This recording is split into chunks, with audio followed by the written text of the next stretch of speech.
So may I now invite Professor K. Rama Mohana Rao, Vice Chairman, Andhra Pradesh State Council of Higher Education, to share his views. Can we welcome sir with a big round of applause, please? Very good morning to all of you. My compliments to Observe Now for bringing all of us together here. Professor Ramana, welcome. And all the edutech corporates working for enhancement of quality in education, particularly higher education. For the last 1.5 decades, we could see the entry and growth of the edutech companies in many ways, taking a sizable share in the education map of the country. Yes, the theme today is transforming higher education and how we can help the education leaders through technology to make the system more vibrant and competitive in the international scenario. We all, I think, agree that time has come that we have to transform the education system of the country to reach to the standards of the international best institutes that are offering higher education. We passed through several stages in the last 75 years of independence. We had serious problems in the beginning. We could be able to move on, particularly with the support of the philanthropists, societies and trusts, and private institutions. They hold the largest share of the education and could see that at least 27% of the youth are having accessibility to the higher education. The biggest challenge in this country is to reach to the larger part of the youth with the kind of education that can give them confidence, competence to face the challenges in the future. We have to necessarily appreciate the National Education Policy 2020, which has come at the right point of time, made all of us to relook the entire education system, understand critically the gaps that we are experiencing, and also to initiate a serious thought process how we can transform ourselves and reach to the point wherein the international community recognize and respect us. At this point of time, we must also understand and appreciate the kind of crisis that the entire education system experienced during the COVID period. And that period gave us a confidence that we can integrate technology into the system. Before that, though we have so many discussions, so many options developed, but the system never gained confidence that they can absorb the technology and they can depend on technology to run the system forward. And for the last 2 years, we could see lot many changes happening in the education system, particularly the introduction of technology in many fronts.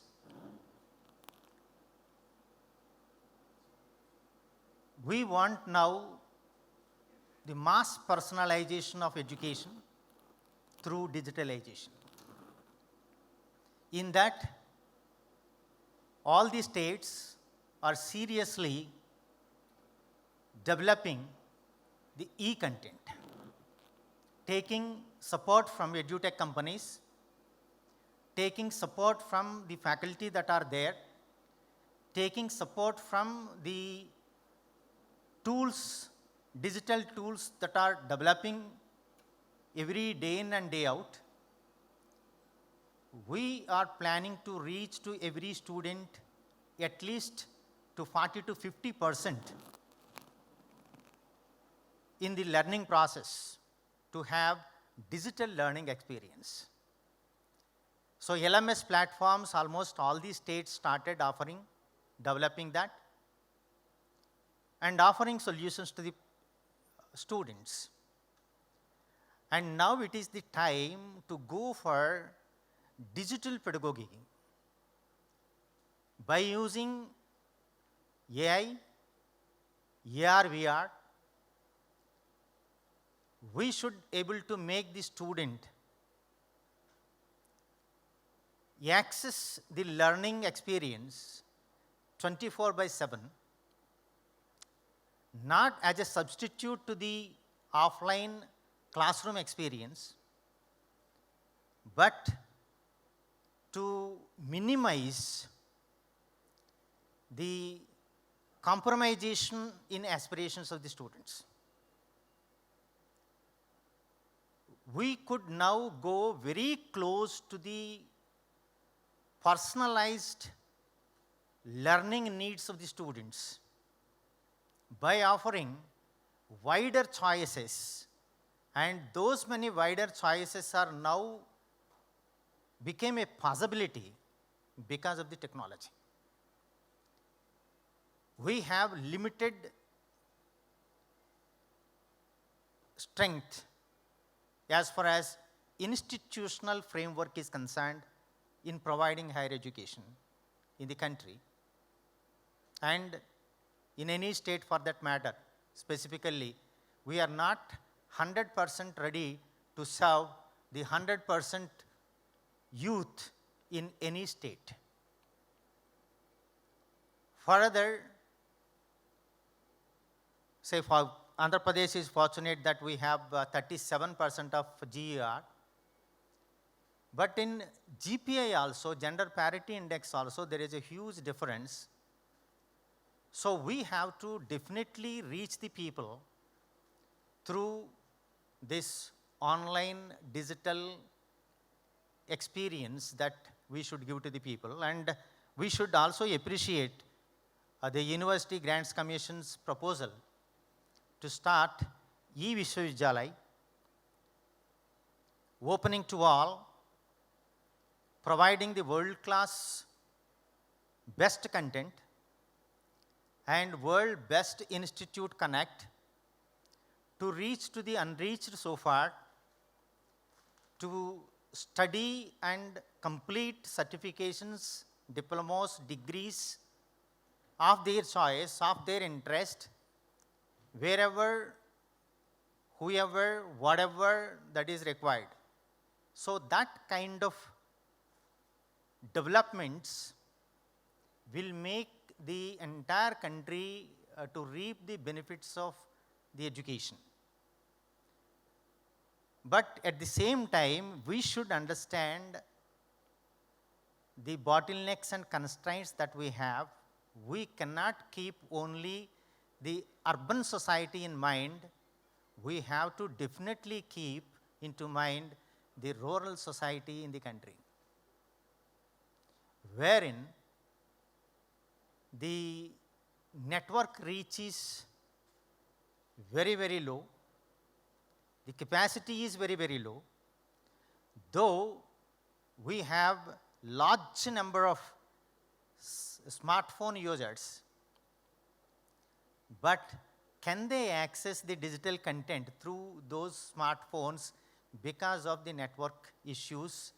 Digital infrastructure is not so well developed in this country. One institution cannot do this, cannot develop digital infrastructure. So necessarily, the larger part of future investment on higher education or education per se should be on development of digital infrastructure. Then only we can open the world best learning systems to a common man living in a rural part of the country. That kind of change we have to bring in. And at the same time, we cannot forget the great value that we have in the conventional mode of learning process, where teacher is considered as an emotional leader of the student. The emotional connect between the teacher and student, the behavioral conditioning of the student because of the teacher. The student don't want to go to unwanted parts of the or attractions because he don't want to get his personality underlooked by his teacher.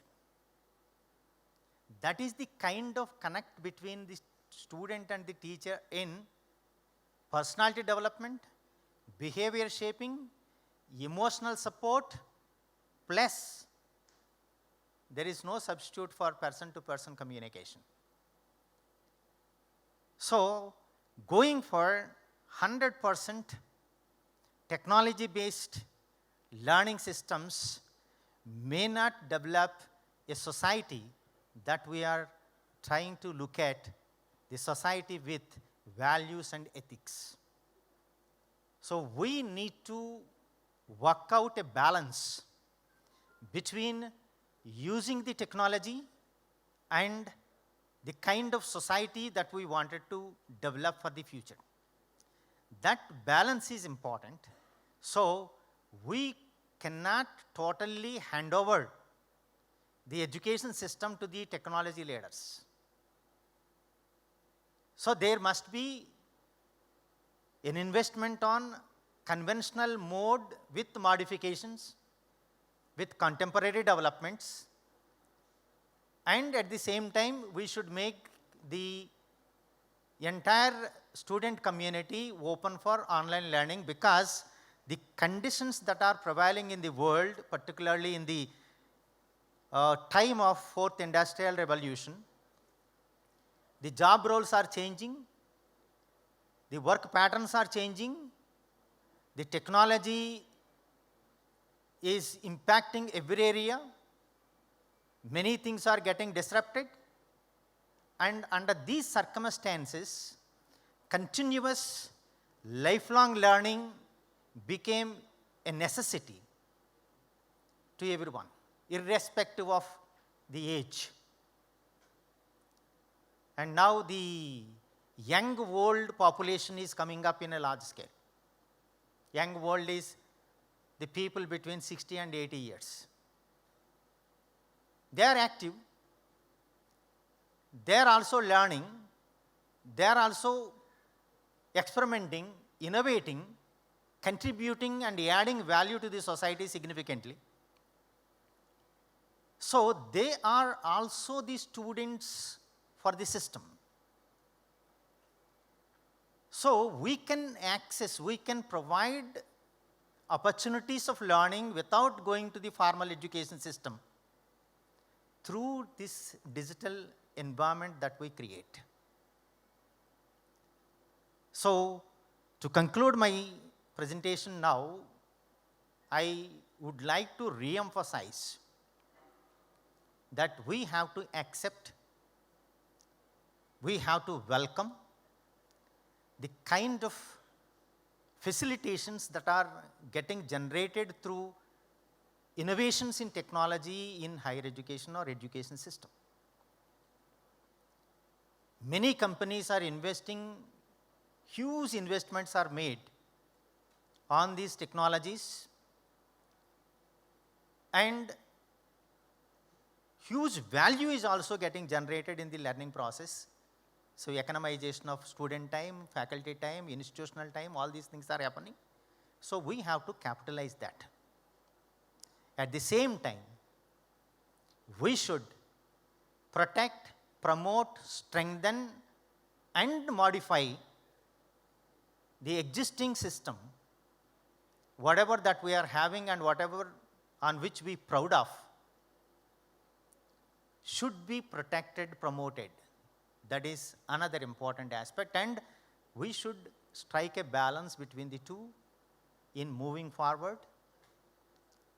And the entire country as a whole should work on establishing quality standards and maintaining quality standards from the grassroots level to the top. We cannot just satisfy with a few islands of excellence. We have to spread this message to all the educational institutions. We should handhold them and promote them. And as educational leaders, we have the responsibility to see that the transformation of education system should happen in this country, and we should figure out in the international map with pride and respect, commanding respect. And I am sure that this kind of workshops or conclaves really help all of us to rethink, reimagine the entire education system. Thank you very much.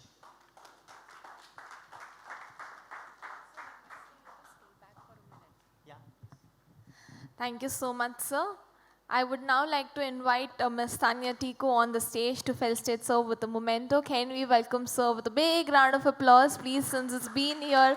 He has given us his valuable time. Thank you so much, sir.